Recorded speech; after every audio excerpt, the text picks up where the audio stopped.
from Sundance, I was supposed to have a tiny little break, and then we were going to go shoot the pilot.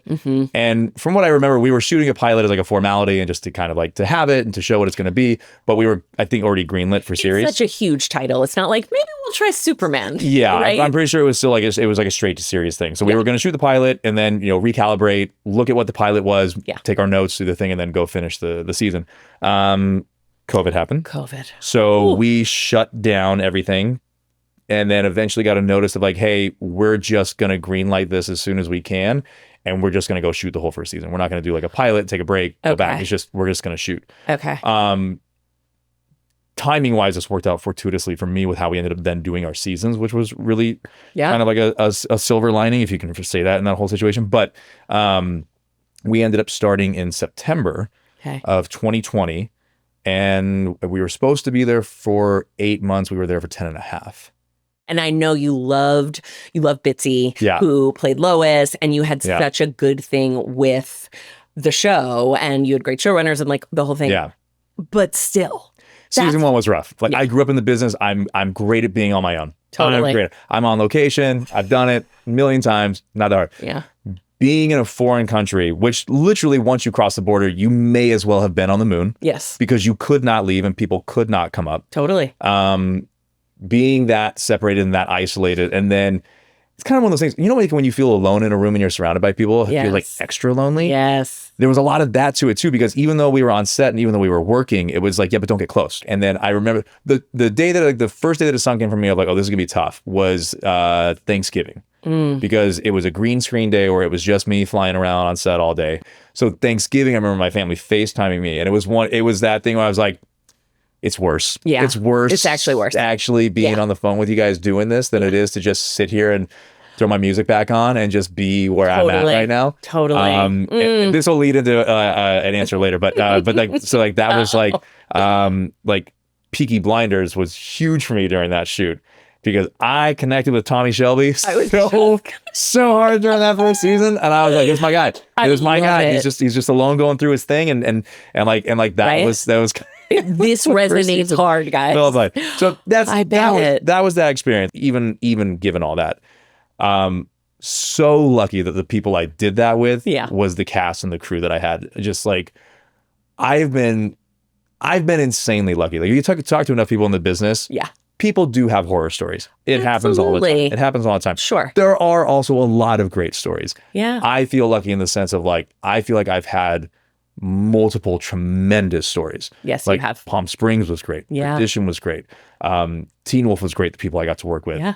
Everybody wants Heaven Eye, great people. Everybody like yes. And all that said, that Superman and Lois set was still like just everybody was great. A crew was absolutely stellar. The stuff they did in season 1. Yeah. No one complained. That set was such a well-functioning set for what they had to deal with going through all that. It's amazing. I remember in 4 seasons, we had one time where like a crew member raised their voice. It was someone who was like just in for the day. Yeah. And everybody was like, no, we don't do it that way here, bro. No, we don't, that's not the vibe here. Like we don't do that. You will not be here tomorrow. We don't do that. But it was just like the greatest, amazing cast. I have said this to you many times. This is also like your karma. Like I truly like. I hope so, yeah. And I think on a number one in the call sheet way, like you you lead by example. I think this is your baseball foundations and the teamwork and there's no I in team. Yeah. What is for the greater good? Yeah. The everybody wants some story of, I don't know if that feels like my line, even though it's going to get it's going to kill. Yeah. To go back to where we started, like I had great examples. I had great examples. I'm going to go with you the 2 greatest examples you could ever have. To see Tom Hanks and Paul Newman, to see them just be like the nicest guys, always on time, always knew their stuff, always working harder or as hard as anybody else.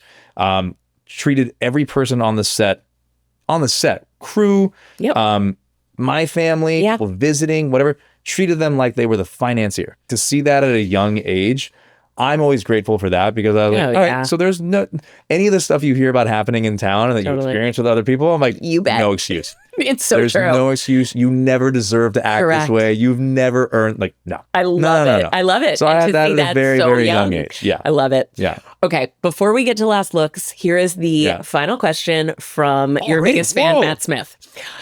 He was last night, as I'm like preparing for this, he was like, okay, I need you to ask Tyler, what does it mean to him to have played Superman? Because I think as a fan, it means so much to the fans. What does it mean to play this character who is so iconic, who is so good, who there is just a complexity, and the role has been done many times, and also this is singular for you. Yeah. What is that like? I feel like I kind of just set it up this way. So like, because otherwise it won't make sense. It wasn't a dream character of mine. And not because I had anything against the character. I love the character, but I didn't grow up with the character. So this just wasn't on my radar. So when it came up, originally it was just going to be 2 episodes. And so because of that, I was like, I didn't think about any of that. I was like, it's going to be 2 episodes and then I'll be off and like check it off the list. I did it. That was cool. I played Superman. That's awesome. And then it turned into 4 episodes and then it turned into 7. And then all of a sudden there was a real conversation about maybe there's a show. Yeah. And so, I was already deep enough into it at that point that I was comfortable with it, that again, like these questions didn't necessarily present themselves. So I say that to say that like, that's only really something that's kind of hitting me now that I'm done. Oh, that's because cool. I watched did you see the Christopher Reeve documentary? Yeah. Amazing. I fell apart. It was fantastic. It's incredible. Which is amazing. What amazing a testament. Guy. But there was a thing where after his accident, I think he had done a speech somewhere, given a speech, and he was going back through the back way to get taken out. And there were all these people that were like, you're like, you'll always be my Superman. You'll always be my Superman, like all this kind of stuff. Yeah. That hit me because I didn't watch that until after we were done with the show. And then that hit me a little bit because like, I'll have people say that to me now, like, hey, you're always going to be my Superman. And I was like, oh, wow, that's the thing I never thought about. It was an amazing honor and privilege to be trusted with that character that I know means so much to so many people, and like rightfully so. I love what that character stands for. Yeah. And it was like such a joy to play it for the 8 years that I did it, which is crazy.